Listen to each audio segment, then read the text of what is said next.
Good morning, good afternoon, and good evening, depending on where in the world you're joining us from. Hello, my name is Rosalie Olmsted. I am WESA's Strategic Partner Coordinator, and it is a pleasure to have you all here today with WESA's Strategic Partner Adobe. But before we get started and before I pass it over to Annie, I'd like to give you a quick overview of the WESA's organization. We often go by our acronym, WESIS, because that is exactly what we are, a global cyber sisterhood. WESIS is a 501c3 nonprofit organization with a mission to recruit, retain, and advance women in cybersecurity. Our community is made up of over 11,000 members in 103 different countries. We have 72 professional affiliates and 314 student chapters around the world. We provide a diverse initiatives and skills development programs such as our book club, leadership series, vulnerability disclosure program, Create Your Leading Edge, mentorship program, and so much more. Additionally, all of our job openings from our strategic partners are available on the JobWork Plus. We have a variety of programming efforts for individuals at all of their different career levels. We owe our thanks to all of our strategic partners who fund us year-round to be able to run all of our different program and initiatives. We want to give a specific shout out and thanks to our Tier 1 strategic partners, being 3M, Akamai, Amazon, Bloomberg, Cisco, Ford, Google, Lockheed Martin, Optum, Sandia National Labs, SAMS Institute, and SentinelOne. Please feel free to ask any and all questions today during the webinar and type them in the question box below. Annie is going to get to them at the end during the Q&A session. If we run out of time, please feel free to continue the conversation with Annie on LinkedIn. And lastly, if you haven't done so already, be sure to subscribe to the WESIS newsletter to stay up to date on all of our upcoming programs, events, and initiatives. You can find it at wesis.org in the upper right-hand corner. With that, I'm going to turn it over to Annie with Adobe. Awesome. Well, welcome everyone. Super excited to share a little bit of knowledge with you today. Some of my experiences on imposter syndrome and how to overcome it. I'll focus on cybersecurity, but obviously, honestly, anything I share can be applied to anywhere you're at in life, whatever field you're in. Okay. So with that, let's get started. Again, I am a senior security engineer at Adobe. My goal for this webinar isn't to kind of fix imposter syndrome, because the truth is it's not something that's broken. It's a very common experience, especially in cybersecurity or tech in general, where change is just common and constant, and expectations are high, and there's just often this pressure to already have all the answers. So today we're going to do three things. First, we'll get really clear on what imposter syndrome actually is, and I'll start with an intro first after this. But we'll get into what imposter syndrome actually is and why it tends up to show up in spaces like cybersecurity, because understanding the why can take a lot of the power out of those feelings. Then we'll work on reframing self-doubt, because instead of seeing it as a red flag, we'll start to look at it as a natural part of just learning and growing, and even as a sign that you truly care and not challenging yourself. And then finally, I want to leave you with real actionable strategies that you can take into your job, your interviews, your meetings, or even your day-to-day life to build confidence, feel more grounded in your value, and just start owning your expertise, even if you're still learning, because we all are. All right, so let's start a little bit about me, because who doesn't like to talk about themselves, right? Well, probably me. But yeah, so outside of work, again, I'm a security engineer at Adobe, and I work with I lead the bug bounty program at Adobe, where we work with external hackers. We get to review anything that they find, any vulnerabilities come to us first, and I get to look at them, I get to replicate them, I get to analyze them, and send them to the appropriate teams to then fix them. So there's a lot of collaboration I get to do with engineers and other security people. But it's the work I love and the work I do day to day. And then I also get to build some automation on the side for our team to help kind of speed things up, make things smoother, because I come from an engineering background where I got to build a lot of fun stuff, and Python is still something I love coding in. But outside of work, I love being outdoors, working out or staying active. I especially enjoy spending time with friends and family. And my little baby girl, who just turned 9 months old, she's not in those pictures. But becoming a mom has truly added a whole new dimension to how I think about imposter syndrome, because I want my daughter to, grow up seeing a mom who's confident in who she is, while also embracing that struggle and growth go hand in hand. So I was born in Armenia and I moved to Germany when I was 3. That picture up there with my family when I was younger is from Armenia. We moved to Germany when I was 3, and I lived there until I came to the US for college in my early 20s. English is my 3rd language, and that definitely shaped how I experienced imposter syndrome stepping into tech. Although my career focuses on cybersecurity, obviously, I've always held a strong passion for psychology, and it continues to influence how I approach security, mentorship, and just personal growth. I studied psychology, not computer science. I didn't grow up playing video games or building computers, or just being cool and nerdy. I wish, but no, I started something completely different. But when I transitioned into tech, I felt very behind because people around me seemed to catch on quicker, had technical language down, and just carried themselves with so much confidence that I was afraid to ask questions and just often pretended to understand things I didn't. And everything changed for me when I met my very first mentor, who told me, Annie, ask me anything, there's no judgment. And he truly meant it. And I asked probably every dumb question I had, and never once did he make me feel inadequate. But instead, he showed me that learning is the journey. So that experience made me want to be that kind of person for others. And I hope this whole presentation today helps you as well want to be that person for somebody else. But I realized that everyone learns differently, and that confidence doesn't come from knowing everything. It comes from being willing to grow. And after that, I embraced every question. I stopped hiding, and I truly started thriving. While I found my place in cybersecurity, and I think, that's my passion and my goal in my career in life right now, the path here wasn't straightforward, as you know, and or easy. And that sense of self-doubt didn't disappear overnight. It kind of took work, support, and a serious mindset shift. And that's exactly what we'll explore today, and why I'm so passionate about today's topic. Now, before we dig into the heart of today's session, I'd love to hear from you. I want to start with a quick poll to kind of explore how imposter syndrome shows up for you. And the question is, what does imposter syndrome feel like to you? There are several answers such as, I worry I'll be found out as not good enough. I attribute success to luck or timing. I hesitate to speak up or apply for, opportunities. And then I constantly compare myself to others. Who doesn't? And I avoid asking questions for fear of looking competent. Okay, I'm going to give you a little bit of time to answer these questions or answer the poll.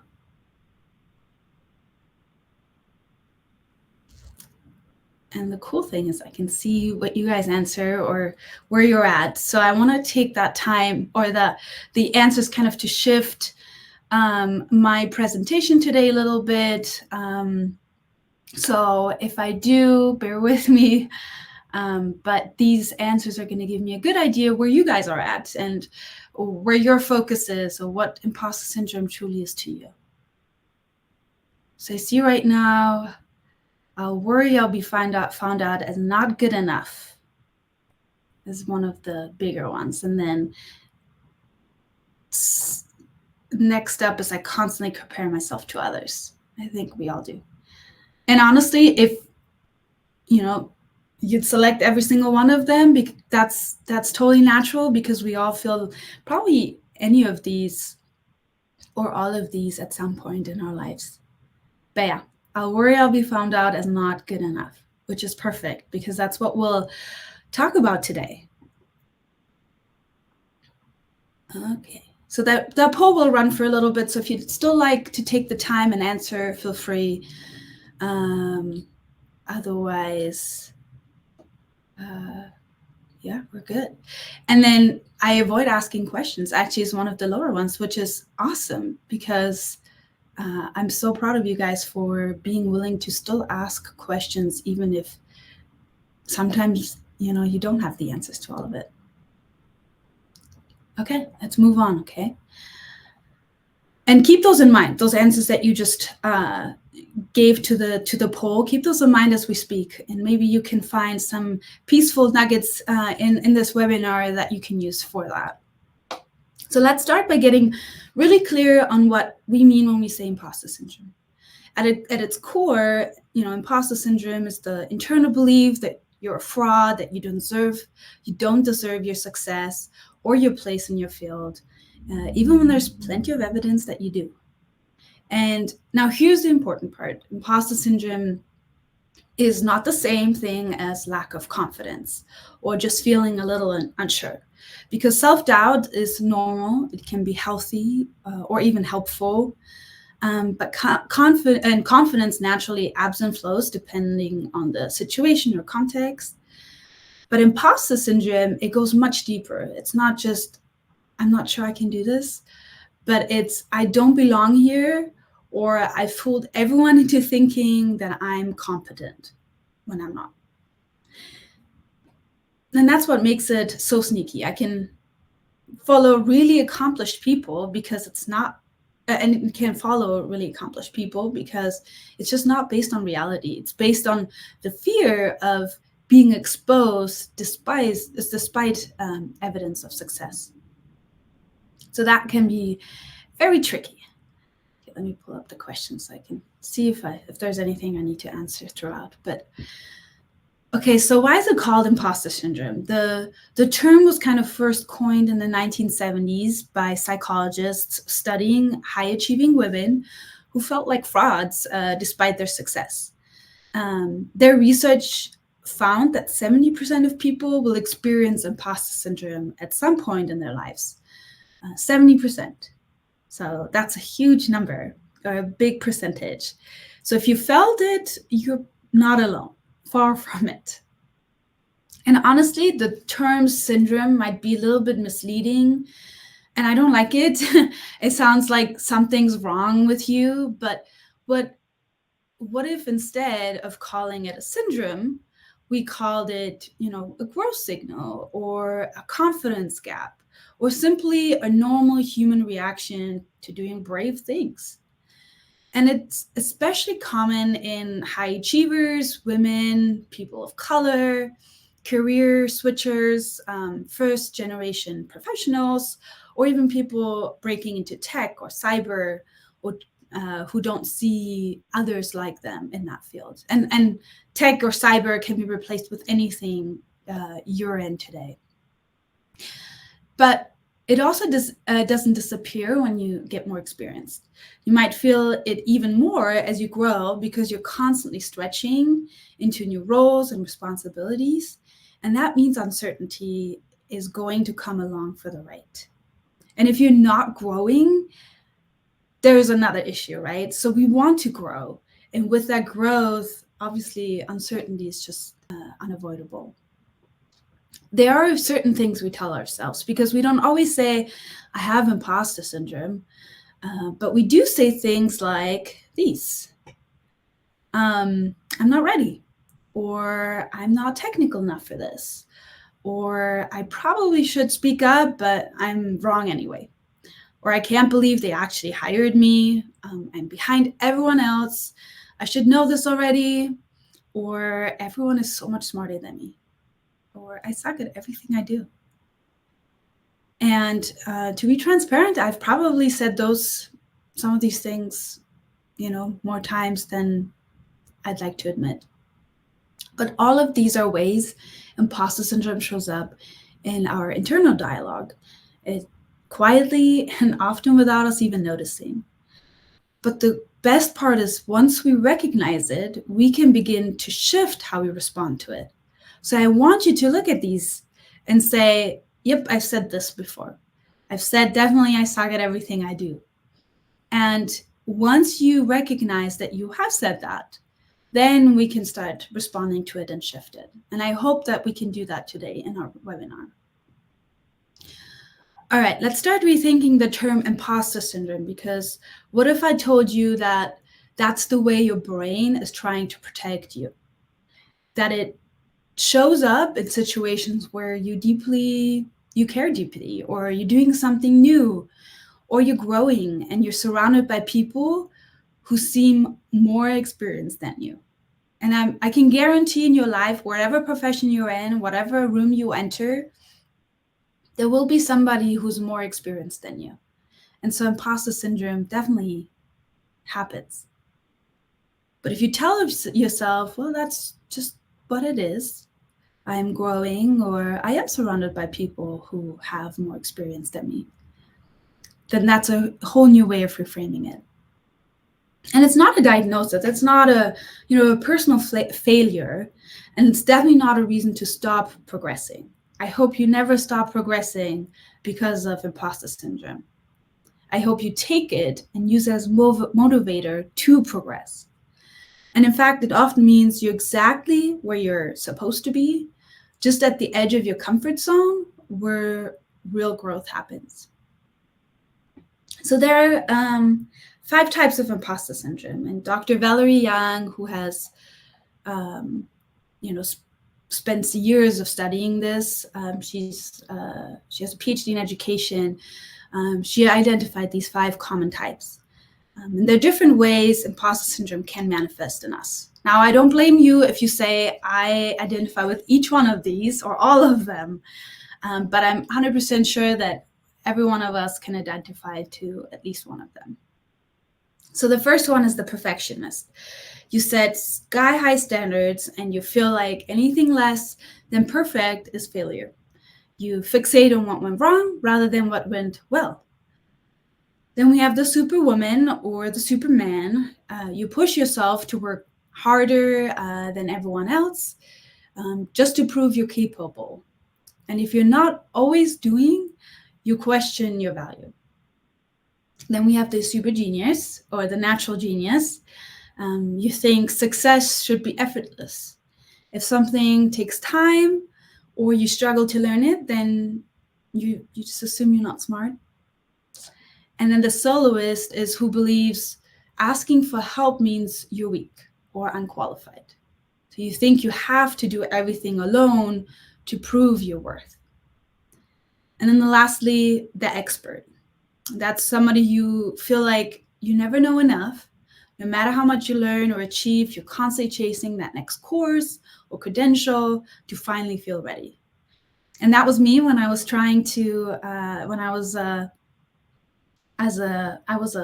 engineer at the company and a product engineer developing features for that company. And I felt like I had a bachelor's in psychology. I didn't have anything backing up my expertise in tech.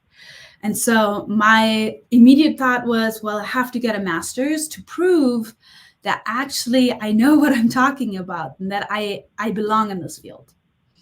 And so I got a master's in information systems. And I worked my butt off. I worked really hard. I got it within a whole year while also working full time, just so I could prove others that I belong. And if you asked any of the seniors or architects, at my company back then, they'd say, you don't need that.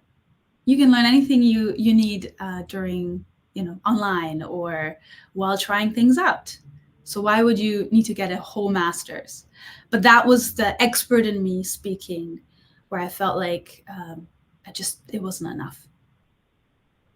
So let me pause here and ask you, which one of these types do you resonate with? And I mean, you're welcome to just reflect on it quietly or even post it in the questions, all up to you. But these are really great types that you can reference when you feel like going or feel like you have to do a master's degree in cybersecurity to earn your place. All right, now let's talk about why imposter syndrome shows up in fields like cybersecurity or tech in general. Because cybersecurity is a field that's always shifting. Tools evolve, threats change. What you knew 6 months ago may not apply anymore. I remember when I joined the security field, I remember hackers were finding one vulnerability, and as soon as the engineers went in and fixed it, they found a different way to exploit that vulnerability again. And so it's just no constant, right? Everybody is learning, everybody's getting better and better. And so because everyone is learning, even us senior folks, the pace of that change can feel like, you're constantly behind, or like everyone else is already ahead. And add to the fact that tech and security are male dominated in many places. If you don't see others who look like you or share your background, it's easy to start wondering, do I really belong? Am I just faking it? And then there's that pressure, this unspoken expectation that we should already know everything, that if we admit that we're still learning, we'll be seen as weak or unqualified. But that's just not true, okay? Because imposter syndrome isn't something you just get over. It's something you work through. And it often takes other people believing in you before you believe in yourself. So I want to shift from defining imposter syndrome to doing something about it, like practically. I'm going to share a few tools and strategies with you, but I want to start with an experience that helped me reframe imposter syndrome and see it as a motivator. So my manager at the time suggested and I was already in cybersecurity, that I'd gain a mentor who'd help me level up to a senior role. I was mid-level and I wanted to get to that senior role. And so when she said that, I jumped right onto it. And so Florian, who's a principal security architect at Adobe, he took me under his wing, and we met about once a week to talk about whatever I needed help with. It was technical or not technical. And what made the support powerful wasn't just that he gave me feedback or encouragement. It was that he was consistent over time. So he never pushed me to prove myself. Instead, he held kind of space for me to grow. And he made it clear again and again that he believed in me, even when I didn't. And the part that really changed my thinking was that he was honest and vulnerable with me. Now I'm German, and he was German, which helped a lot because Germans are very blunt with each other. But he shared that, that he even still struggles sometimes with imposter syndrome, that he doesn't know everything, and that not knowing is actually a strength. He told me what I can improve on, where my weaknesses are, where my strengths are, why I'm not a senior yet, but how I can get there. And he told me that, not knowing just keeps you humble, and it keeps you learning. It keeps you moving forward. And that honesty gave me that permission to stop trying to pretend that I had all the answers, and start owning where I was still growing. And it reframed confidence as something rooted not in certainty, but in curiosity and courage. And my confidence truly walked up having had that mentor.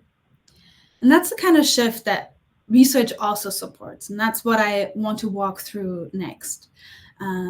You can see on the slide, 5 science-based strategies that can help you work with imposter syndrome.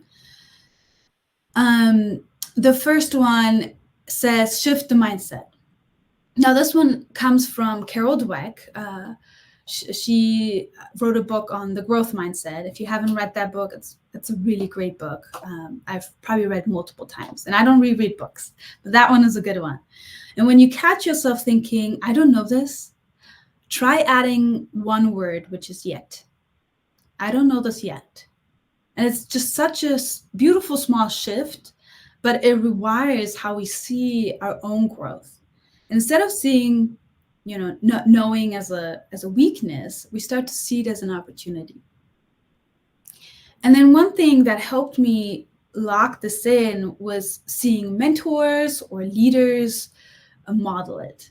Being honest about the fact that they didn't always have the answers. And instead of that making me lose confidence in them, it actually gave me permission to stop pretending that I had all the answers. And they help normalize that it's okay to figure things out.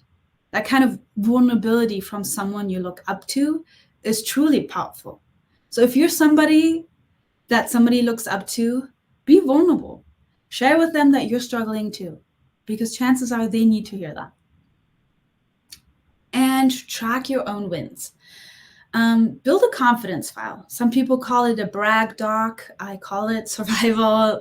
You can call it whatever you'd like. But this is where you write down the small wins, the things you're proud of, the kind of comments someone said in Slack, a goal you hit, even if it felt minor, or something a friend said, maybe something your partner shared with you, or anything that you are proud of, something that somebody shared with you to show how awesome you are. And every week, ask yourself, what did I do well? Because when imposter syndrome flares up, your brain will conveniently forget all of your accomplishments. So having this record gives you something to come back to. Now, third, we have find your people. You can do this alone. I'm sure it'll work, but we're not meant to do this alone. Find allies who believe in you, sometimes even before you do. And honestly, from my stories that I've just shared, and I could probably go on sharing so many more, I've had so many allies who kind of helped me. They didn't help me get my next job, but they did help me know that they believed in me and that I could do it, which helped me believe in myself. So for me, that was amazing mentors. And my husband, he was amazing too. But it can also be a friend, a manager, a community group like WeSys. There's so many people within WeSys who have, similar experience as you, or who are looking for that buddy that can help them and support them.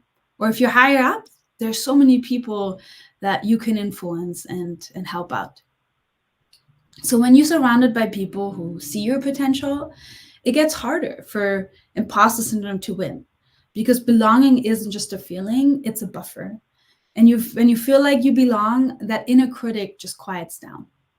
I'm also part of the Women at Adobe And that was a nice one. But so it's just a group for all women within Adobe, and it's just such a beautiful way to find those allies as well, to find those people who believe in you. And within that group, it's not just women. There are male allies too who join that group to know how to help women to feel more confident, how to help the opposite sex. So if you're if you have that opportunity to join a group like that, do it. And you'll see the true value in having those allies or being an ally. Now, fourth, we have practice self-advocacy. This one's tough for a lot of us, right? Because we're taught to be humble or stay in the background. But here's the reframe, because self-promotion isn't bragging, it's sharing value. And you're giving others a chance to understand the impact you're making. So start small, practice sharing your wins out loud with a mentor or a friend. If you don't want to start with a mentor or friend, start with yourself, saying it out loud to yourself in front of a mirror or recording yourself, whatever it is that makes you feel comfortable. But start small. And you don't have to be flashy. You just have to be very clear. And the more you do it, the easier it gets. And once you're able to do that to yourself, to a friend, to a mentor, do it at work. Flash your work, because what you're accomplishing is incredible and you put hard work into it. And so people should know. And then use regulation tools. That's the final one, because you have to take care of your nervous system. Imposter syndrome isn't just mental, it's physical too. It lives in our bodies and affects our health. So try box breathing, maybe, where you like inhale in and inhale out, maybe wait for 4 seconds. There are different options that you can look into, whatever works for you. But that 1 or 2 minutes, it can truly reset your stress levels. And then practice self-compassion. Dr. Kristen Neff, she talks about this as speaking to yourself, like you would to a friend, for example. So would you call your friend and like a fraud for needing help? Probably not. So why would you say that to yourself, right? You can also reframe those automatic thoughts using CBT, cognitive behavioral therapy techniques. So when you hear, I'm not good enough, just interrupt yourself with, I'm learning, or I'm doing my best with what I have. So reframing those thoughts as soon as they come to your head shifts as well the way you feel about yourself. And yes, even power poses can help. 2 minutes in a strong posture can boost your presence and reduce stress before a meeting or a talk or anything that you have to do where you're nervous about. I've done it more than I'd like to admit, but I love having that power pose, because for us women, it's not very natural. We like to kind of close in, but yeah, stretch your shoulders, sit upright, and be proud of who you are. So these 5 strategies I shared are all about, building your emotional intelligence, things like self-awareness, reframing thoughts, and just building a strong support system. But these are foundational. When it comes to managing imposter syndrome, they can help you feel more grounded and more in control when those self-doubt moments creep in. But also I want to share one more layer, because emotional confidence is just one part of the puzzle. But you can also build intellectual confidence by sharpening your technical skills, even in small, sustainable ways. You don't have to, get a whole master's degree. But there are a few of my favorite, technical growth hacks, you could call it. These are just things I do myself, and I've seen mentees do them, advised people, and I've seen amazing results. But some of these are, daily learning habits. So spending 15 minutes a day reading technical write-ups, CVE breakdowns, OWASP top 10 tools, or get hands-on experience with online platforms like Hack the Box, Portswigger Academy is really great, and just other learning tools. And I'll share more tools at the end in the announcements, some books and tools as well. But the other thing is create a personal knowledge wiki. So organize key terms. If you like to write things down, with hand, that's great. You can create like a little book. If you'd rather do it on your laptop, that's fine too. But the best part is just to organize the key terms, scripts or attack vectors or tools you're learning, because it can grow your confidence over time to have a whole list of things that you're trying to learn and you're getting better at. So create your personal knowledge wiki. And then the other thing I thought of also was reverse imposter syndrome through teaching. Because as they say, like, if you teach others, you learn the most, right?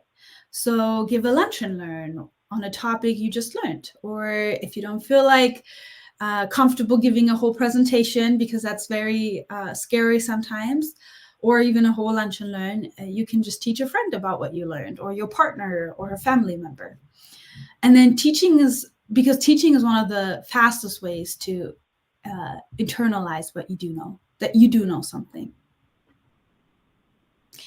All right, so those are kind of 5 tools you can start using right away.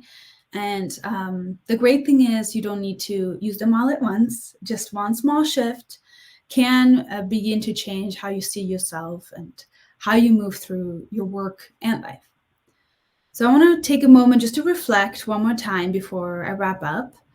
And I have another poll for you. And this one is, what's one thing you'll try after today? And I put down some options that I kind of highlighted today. One would be, will you start a brag doc?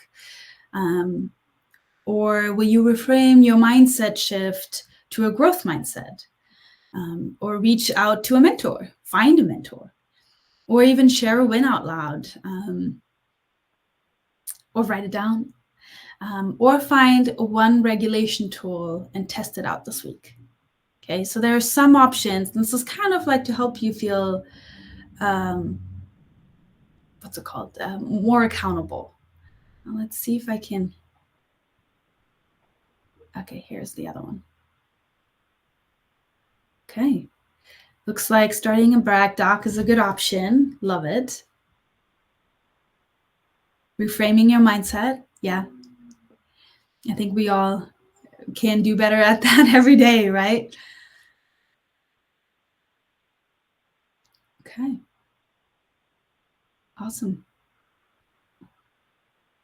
And you can, and I would suggest, like, as you write these down or as you're selecting your answers, write them down. Write them down on a sticky note, put them somewhere so that you actually do it.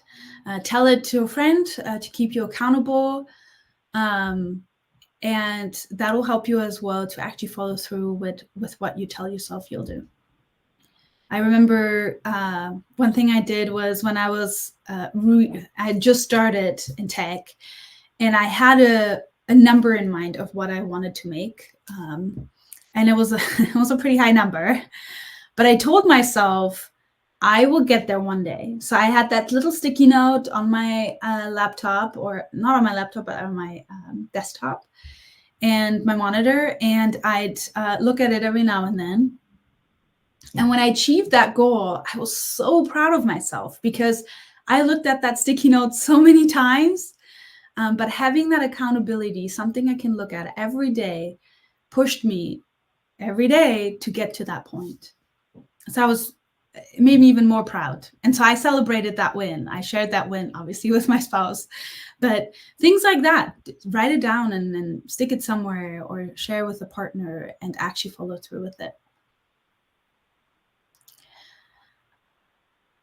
Okay, so a few takeaways. So as we close here, I want to have you walk away with a few things. Security is about protecting people, not just systems, like cybersecurity. And that means your perspective, your empathy, your growth journey make you incredibly valuable.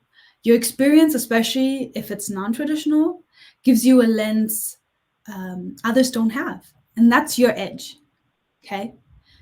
And if you're traditional, that's great too. There is so much value to that as well. But I want to leave you with imposter syndrome isn't a weakness. It's a sign you're growing, and confidence is a skill. It's not something you're born with or without. You might think that some people are born with that confidence.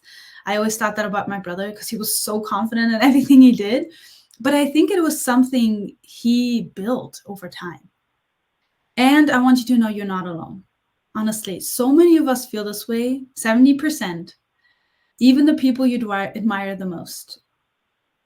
And then I want you to know that you belong in this field, in this room, in this journey, wherever you're at.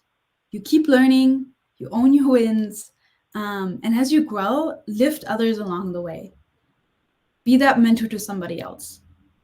Again, thank you so much for being here and for showing up, not just today, but every day. You choose to keep going despite that voice of doubt. But I know you're doing better than you think. Okay, thank you.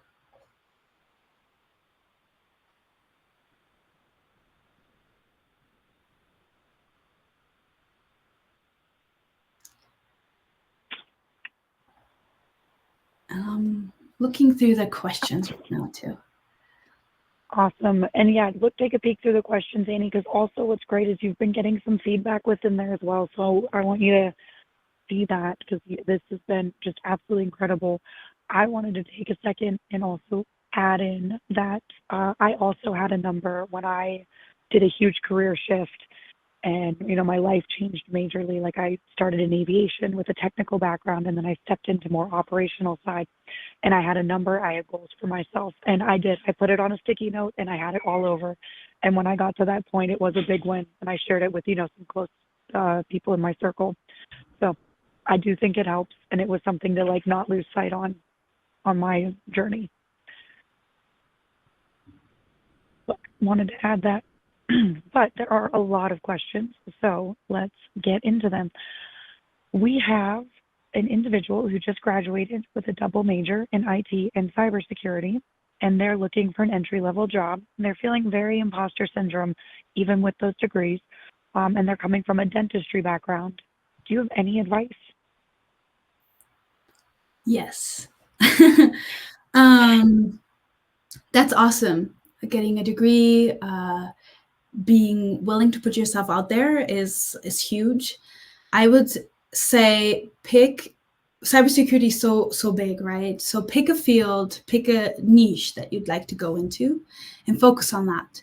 And as you're applying, when you're looking through the description of what this company is looking for, you might have a dream company you want to apply for. It might be something else, or you're open to anything. Look at the description, and as you're putting your resume together, make sure that you put those keywords that are within the description into your resume, because sometimes the words matter. Because some companies run it through an automation. There's an AI that looks through it first before it makes it to a person. So as you're applying, make sure that your resume reflects the description or the job role that you're applying to. I know it's hard because you're applying to so many roles, and sometimes I think there's maybe just a few shifts you have to make, but most of the time you can, just look at the description and follow some of those keywords and add them to your resume, which helps a ton. Oh, and then another thing I have on that as well is if you have a company that you're applying for, what I did is I looked on LinkedIn for a person who was in that role for that company, and I just reached out to them, and I, before applying, I said, hey, I'm about to apply for this role. Any feedback you have, or any suggestions, or any tips or tricks. And that has helped a lot. Some people won't answer, and that's okay because some people are busy, but there might be a few that will answer and give you some valuable feedback. That is a really good tip because I think a lot of organizations, do run those resumes through some AI fields, and it helps to keep yours at the top. So our next question is someone who hasn't quite made the transition yet. They're in healthcare and they want to know, and they have a few, AI certifications. Do you have any suggestions on how they can transfer some of those skills from the healthcare field and can be applied in tech and ways to, improve the cybersecurity society? Yes, cybersecurity is in every field. It can be in healthcare, it can be in the school system, it can be honestly anywhere, any field you take, there is a cybersecurity component to it. If they don't have it, they should. But yeah, anything that has a tech piece to it will need a security team. So you having a knowledge in the healthcare system or in the healthcare field now makes you so much more skilled for a security degree within that field, because you don't only know security and how to keep a system safe, but you know how the healthcare system operates. And so putting those two together is really valuable. So I would suggest go into the healthcare field and find a role within that field that's security related. Wonderful. This individual is mid-career and they are really wanting to get into an internship, but a lot of the internships are really geared towards individuals about to graduate or straight out of college. How can we still get experience even outside of an internship field or opportunity? That's a really tough one, because you're right. Yeah. A lot of the companies will look for people from school, right out of school. But I posted a little announcement with some great online tools. There's Try Hack Me, Hack the Box, Portsbigger Academy. Those are tools you can use to learn how to become a hacker or how to get better in cybersecurity. And those things, it's when you're going through an interview, yes, your background matters, but what matters most is if you can showcase that you know what you're doing.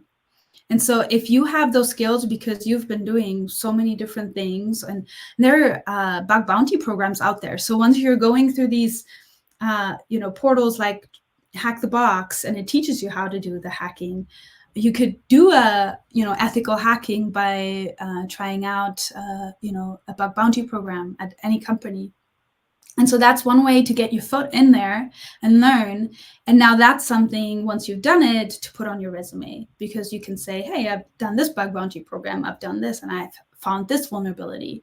So these are ways you can do without getting an internship or without having your first job already. So this individual actually has a very similar background to you, Annie. They majored in psychology, and prior to transitioning into cyber, what are some ways you've been able to leverage your previous experience in psychology within your cyber career?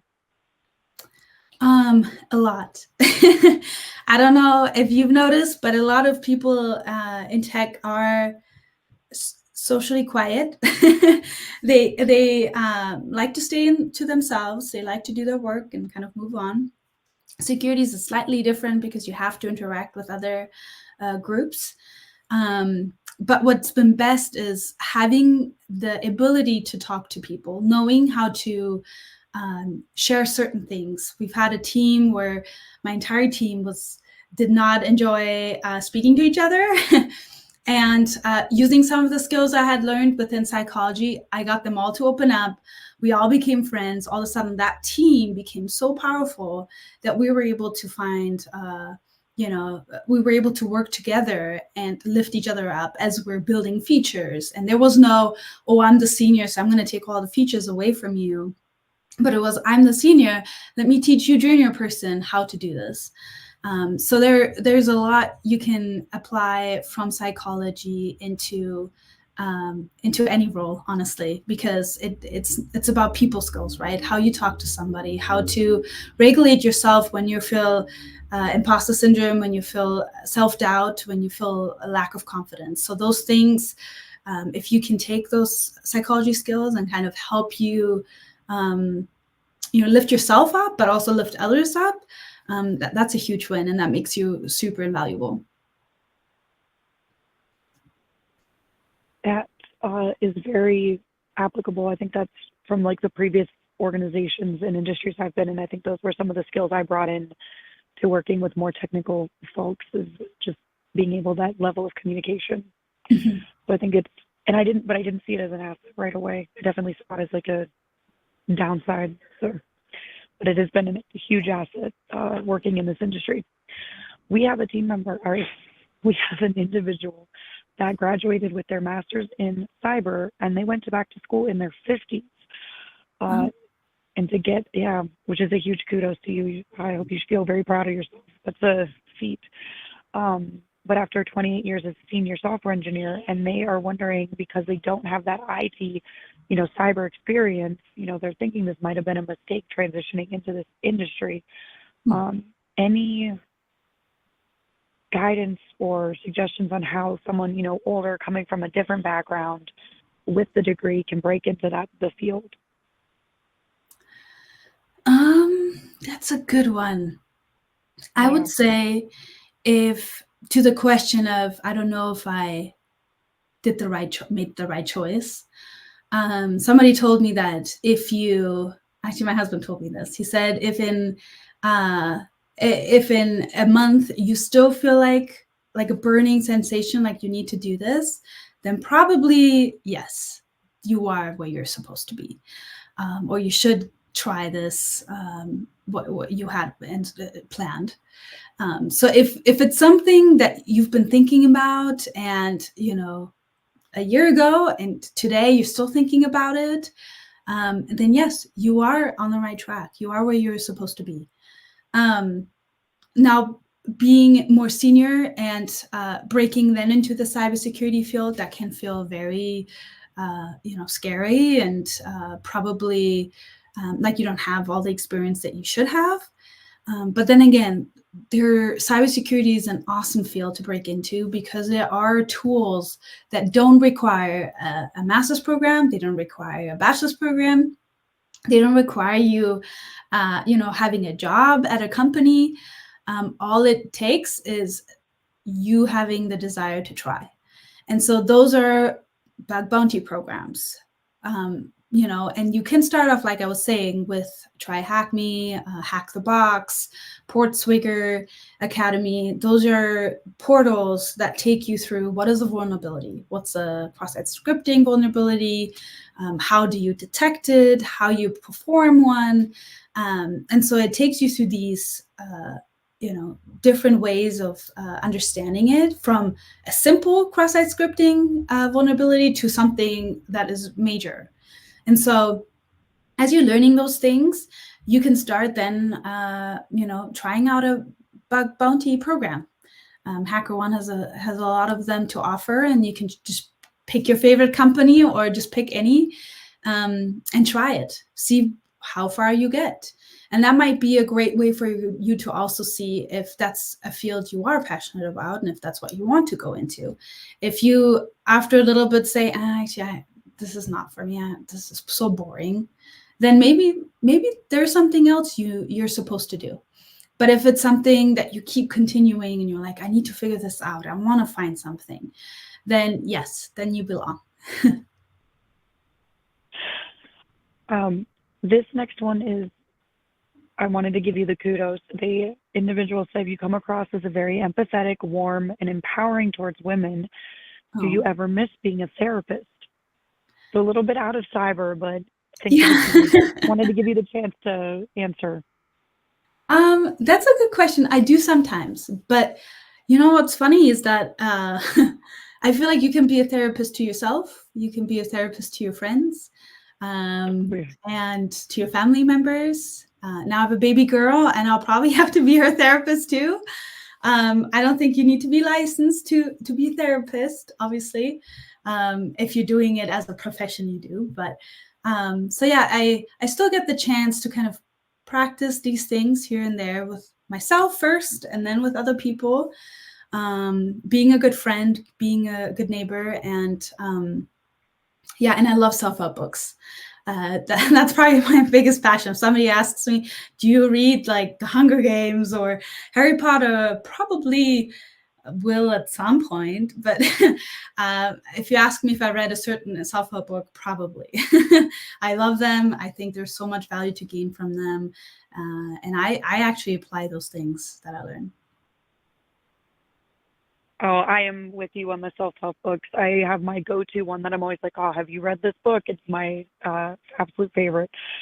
Um, just a quick question about the announcements. I want to make sure those resources were posted. Annie, did you, is that announcement displayed? Because I saw a feedback that someone didn't see it. Oh, it said, this announcement will be displayed. Are you ready? And I thought it would already sent. So I just clicked yes. So it Perfect. should be. So now, amazing. Everyone, all the books, everything that Annie has been talking about is now displayed on the bottom of your screen. You'll be able to click in and grab all those links to all those resources that she's been sharing. I wanted to make sure I caught that. So what type of courses do you suggest to beef up, if someone wants to beef up their IT and networking knowledge? They're in InfoSec right now as an analyst, but they're more knowledgeable in the areas like security awareness training, non-technical. And then sort of a tag on that initial, they'd like to assist their team more on the technical side, so they're wondering what type of courses, conferences that they can do to enhance within their own role. That's a good question. I'll probably, whoever you are, message me on LinkedIn. This is my way of saying I actually don't know the answer to that yet. But there are probably some networking things I've done in the past that I can send you over. And as for things you can do for your company, like conferences, right? Like a speaker thing. I'd say anything you're passionate about. If there is something you're passionate about, you're going to be more excited to share.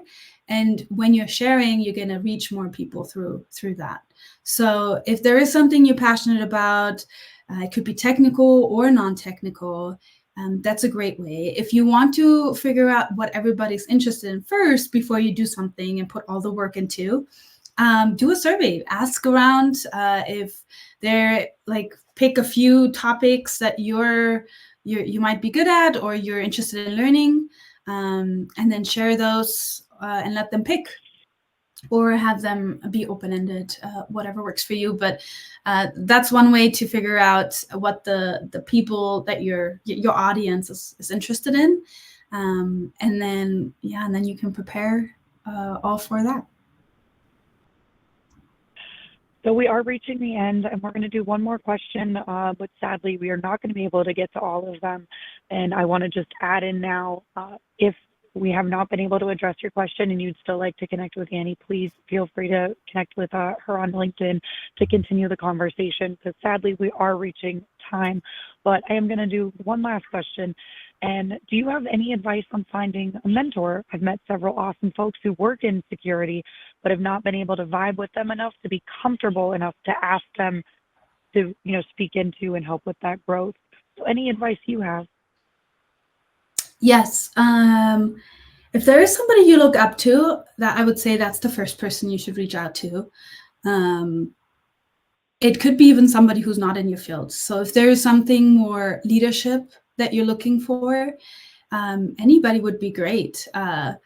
They might not be in your field or doing exactly what you're looking to advance to, but they might have wonderful leadership knowledge that they can share and mentor you on. If it's more technical, I'd say the people you work with the best. So if there's somebody, even if they haven't admitted they want to be a mentor, and I would also say that mentors aren't official. They aren't always official mentors. There's some who you just connect with on a certain question or certain things, and they can mentor you just through that one situation or moment. But if there's somebody you've seen do something incredible, or you've seen accomplish something that you wish you could have accomplished, and then reach out to them. It won't hurt. The only thing you get is maybe, hey, no, I don't have the time for that. But they might say, oh, there's this person who would probably be willing to. Or they might say, these are the things I've done. I might not be able to do every week for several months, but I have a small thing that I can share. So yeah. And if you, I'm always willing. I've mentored people through LinkedIn, people who reached out through organizations. So if you have ever any questions, I'm always happy and willing to answer as well. So shoot me a message on LinkedIn.